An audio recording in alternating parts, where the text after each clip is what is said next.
nare-realize ako. I wanna go back to my core, like, alam mo nga ba, mahilig kasi ako mag-video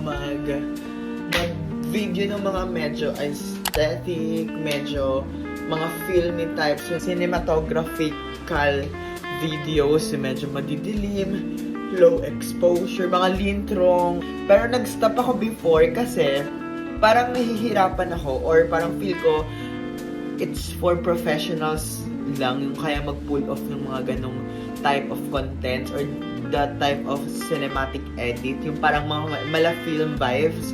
Kasi nahirapan akong mag-color correction, yung parang magtanggal ng white something chuchu, hindi ko siya magawa ma-pull off before.